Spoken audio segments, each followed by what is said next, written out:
Hello and welcome to 18WJTS in.form. We are happy once again to have in the studio with us Jan Dougan, who is the Health and Human Sciences educator with Purdue Extension of Du Bois County. And today we're going to talk about cooking for one. Jan, welcome to the show. Thanks, Bill. It's so good to be here. Well, I see you brought your plate, so we're going to talk healthy. Okay. I did. I brought my plate.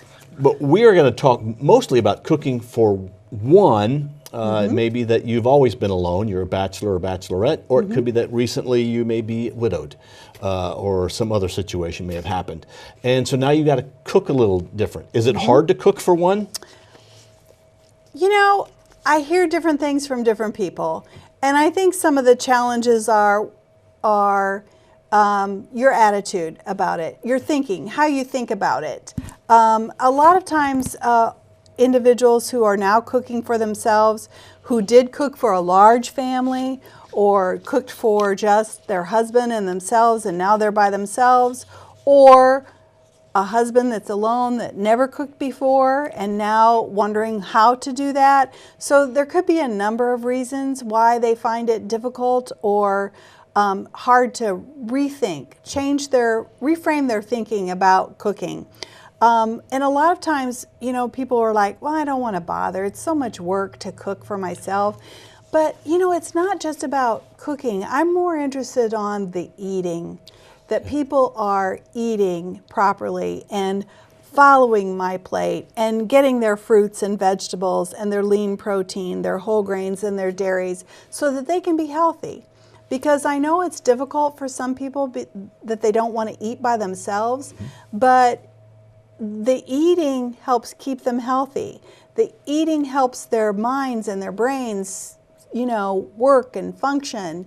It's just really important. So maybe if people reframe their thinking and think more about why they need to eat for their health and well-being and for their family that remains, it might be a little bit easier to do. But maybe we should change it from cooking for one to eating for one, because I think it's easy to cook for one. If I'm alone tonight because Janice is out somewhere, it's easy to just throw a hot dog in water, boil it, and eat it. Okay, so, but it's not healthy. So, and that's an occasional time that you do that, right? For some people, it's every day, every meal. So that makes a challenge for them. But, you know, you're right in that you don't have to cook a lot. You know, I agree. I think it's easy to prepare a meal for one or for two. But it's the way that I think about meal planning. And it all comes down to meal planning. It all comes down to having the right healthy food choices in your pantry or in your refrigerator, and then you can make something out of that. You know, I think it's just a different kind of meal that maybe you're making now, in that you're not cooking the big pot roast. You know, you're not cooking all the vegetables. But when you think about, you know, frozen vegetables are a wonderful choice for individuals to buy. You don't have to cook the whole bag.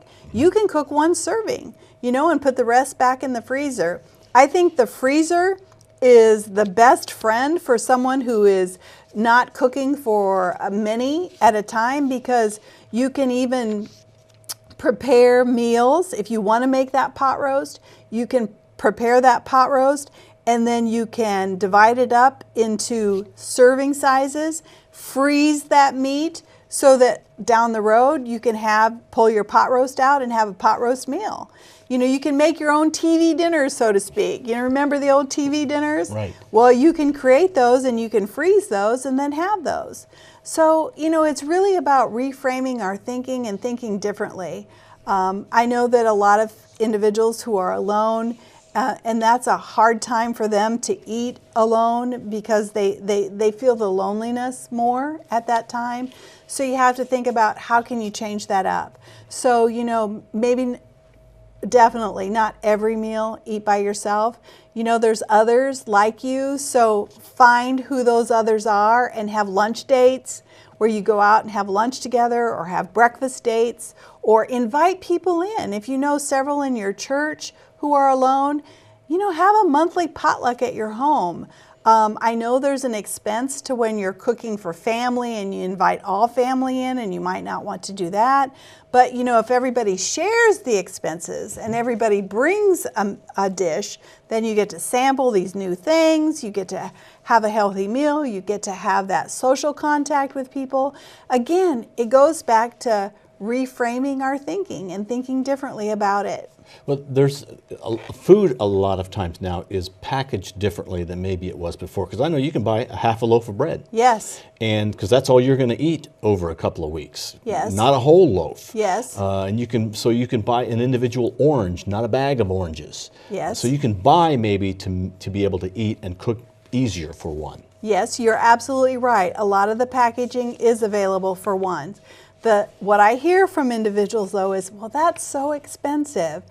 But what I say is your health and well-being is worth it. So, you know, if that's going to get you to make those healthy choices and to eat regular meals, then that's worth it. That's an investment in your health and well-being. And if you don't want to do that, if you don't want to buy that half a loaf of bread, if you want to buy the whole loaf, then again, your freezer is your best friend. Right. Freeze half the loaf and use half your loaf and then get it out next week. Just remember what you have in the freezer. Well, the pork loin, there's nothing wrong with cutting it up in That's sections right. and freezing it, dating it, which is something I always forget to do. Date it and then take it out as you need it in the small portions you need. Yes, that's true.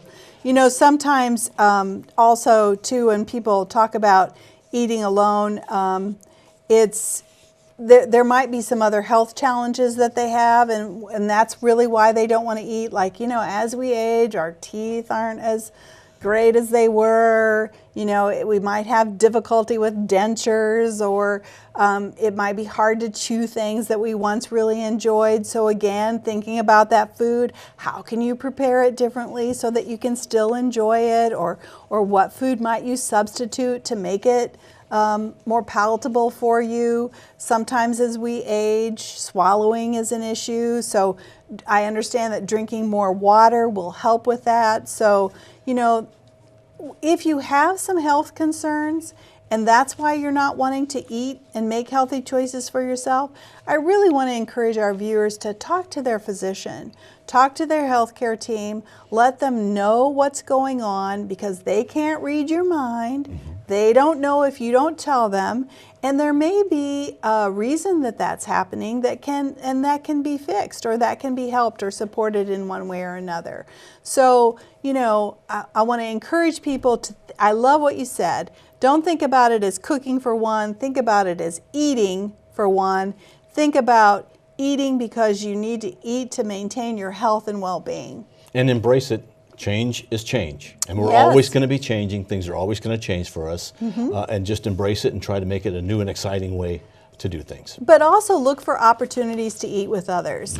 You know, Yes. you might need to be the one that reaches out to others. You might need to be the one that encourages others to go to the church dinners, or go to the senior center when they have meals. There's a lot of opportunity out here, and you know, people are, I think, very supportive. You just need to find out where those meals are. Enjoy those, invite others. You be the one to make that invitation. All right. Well, Jan, thank you very much. Thank you, We Bill. appreciate you coming in. And this is a program that you offer. Yes. Again, through Yes. Purdue Extension. You do so many different programs. So Yes. this is another program, Cooking for One. Contact Jan Dougan at the local Purdue Extension office, and she'll be glad to set up a meeting with you and talk to you about it, or come to your group and talk to you there.